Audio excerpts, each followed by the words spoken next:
Hey everybody. My research topic is on spoken word poetry, and I'm going to give you a little bit of a rundown of what spoken word poetry is. My remote's not working super well, so we're going to do it that way. Okay. One of my best friends, Elise Malton, took me to my first poetry slam, which was in Toronto at Hughes Room in 2008. I had no idea what it was. I have a drama undergrad. I love writing. I love literacy. But I had no idea what I was getting into. She was really involved in this scene in London and in Toronto.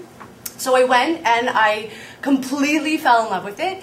And I'll tell you a little bit more about what slam poetry is in a moment. But shortly after I went to this slam, and it was actually a semi-final slam, so it was a lot of really, really good talent in the city. I started writing my own stuff, and actually my partner Les is here. You can say hi to her right now. Actually, fiance as of last night. I started writing, and shortly thereafter I started performing. But it wasn't until I watched this amazing documentary by Russell Simmons, and you should write it down, you should go out and find it. It is incredible. You can download a lot of the episodes online. It's called Brave New Voices. And it chronicles, it's a documentary, it's put out by HBO, and it chronicles these high school students as they're going through a huge spoken word poetry competition. And the poets are amazing, and I would argue that some of these high school English poets are better than many of the adults that I've ever seen before. It's so good. So after watching this, and I think I don't even know what my research topic was at that point. This is like in the spring. I was like, I want to do something about community and literacy. After watching this, it made everything so much more clear about how something that is so relevant and so current right now, spoken word poetry, and it's gaining a lot of momentum, how that can be used in the classroom. So I'll talk a little bit about what spoken word poetry is. There's not a lot of writing on it, so that's kind of why I was also really pulled into this topic, because it's current and it's coming into the classrooms in a new and really interesting way.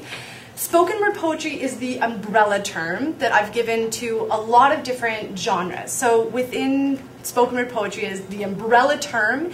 It's also sometimes just called spoken word, and it's poetry that is read aloud with dramatic flair. It's not a poetry reading. If you've ever been to, a poetry reading where, there's snapping and people are reading off of a page and there's not a lot of drama involved with the event, that's more of a poetry reading, which is not spoken word poetry. Spoken word poetry is sometimes memorized, sometimes it's not. So there's no rule as to whether it should be performed as in a monologue in a play or read like a poetry reading. Sometimes spoken word poetry is paired with music, sometimes it's not. In a slam, which is a part of spoken word poetry, the rule is for regular competitions, no music, no props, no costumes, just bare bones. You can read it off the page if you want. We went to this amazing band last night called The Fugitives. They're from Vancouver. It's a spoken word and music fusion. They use music, and they've got accordions and guitars and mandolins and banjos and spoken word poetry. So there's no rules in terms of music, except for in a slam. And it's always interesting, or at least that's the hope, that it's always interesting, and it's always designed to be entertaining. So it's not supposed to be, I'm going to read you this really obscure poem about dandelions and clouds. It has to be current. And what I was really drawn to slam, it was formed not that many years ago in Chicago. And one of the reasons why it got formed was there was a lot of poetry elites, we'll call them, who were deciding, and for lack of a better word, they were academics, mostly men, mostly white. And they were the people who were deciding what good poetry was and what bad poetry was. So if you tried to get published in magazines and what your writing was not resonating with those poetry elites, it wasn't good poetry. So what Mark Smith did, who created slam, he said, this is bullshit, basically. We need to give power back to the people and say, you, people in the room, regular everyday people who come to like clubs and bars, you know what good art is. I'm going to give you the power to judge what that is. So they created a slam, which meant people just got on the stage and performed, and then the audience judged it. Okay, so back to the research. My main question was, how can teachers incorporate spoken word poetry in the literacy classroom? We're all about the hows in this program. Why do educators choose to use spoken word poetry in the literacy classroom? I was really interested in. How does spoken word poetry help engage students with different intelligences, interests in literacy, and varying abilities? And also, does using spoken word poetry create or strengthen a learning community within the classroom? So those are the three things that I was looking at. What I found out was that using spoken word poetry not only requires community, but builds community. There's a really unique role of teachers in this creation process, so it can't be the traditional teacher standing in front of the classroom. Who here has seen the movie Dead Poets Society? Oh, it's so good. If your hand is not up, go and watch it tonight. That's your homework. There's this great clip of Robin Williams as a teacher who goes in and talks about what good poetry is, and you can draw a graph, and it's more of a lecture style approach to, and he's making fun of teachers who teach like that. But the guide on the side is really important, what all three teachers I interviewed said, and also that this work has an incredible potential for empowering your students. So, my thought about spoken word poetry, and one of the things that was interesting about reading about spoken word is that you can't, just like you can't read a play on a page, you can't read about spoken word poetry without actually hearing spoken word poetry.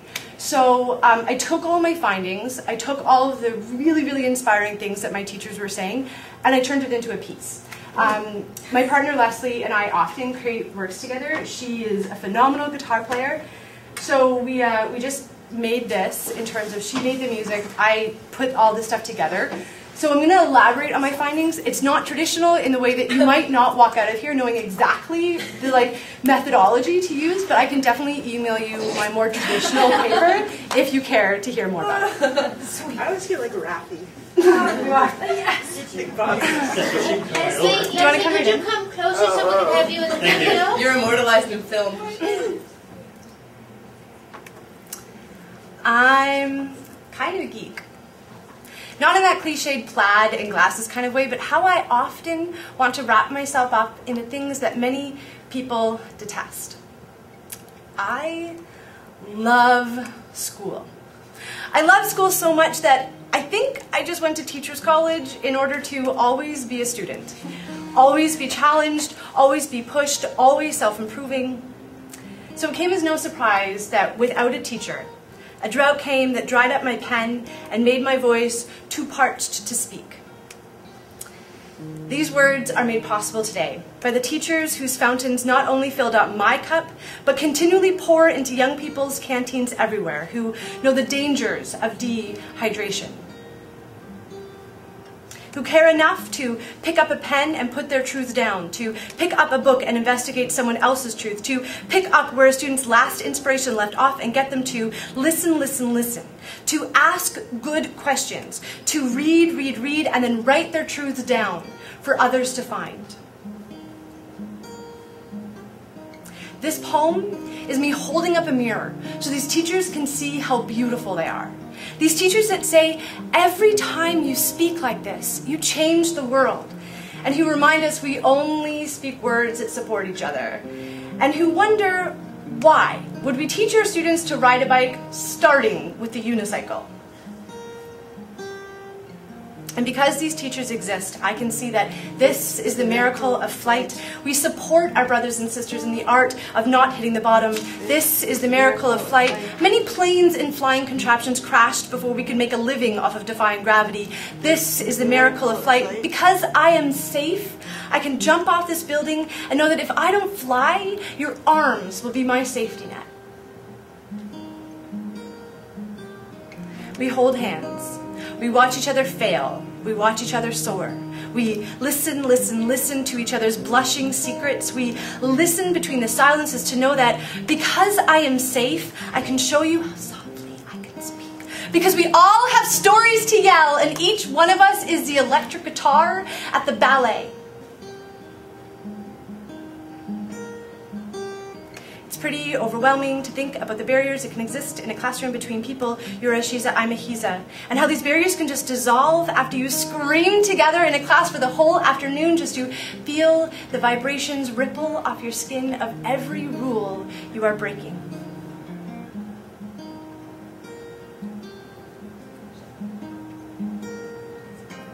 This poem is for teachers who make a living off of breaking the rules. This poem is for teachers who say, I am going to take this step towards you because I am moved. And when the other is no longer a stranger, we are capable of greater love. And find your voice because you have love to share. In this game, we share the power with the powerless to say what beauty is. We are ugly, but we've got the music. In this game, the best poet never wins, but everything is a work in progress if you add 50 years. These are the teachers who grapple with how we teach our students to fish instead of handing them a can of tuna when a student's stomach growls. These are the teachers who instead point to the ocean and say, look here. I want to take the light that these teachers speak of and hold a mirror up to it so they can see just how brilliant they are.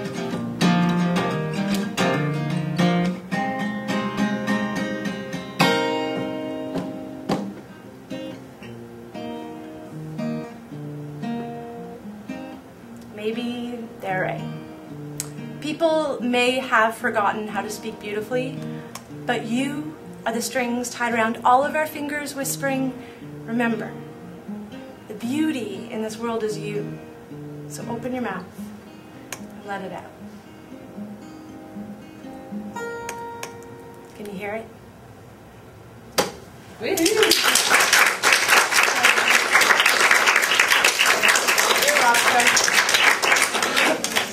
All right, so. That was amazing.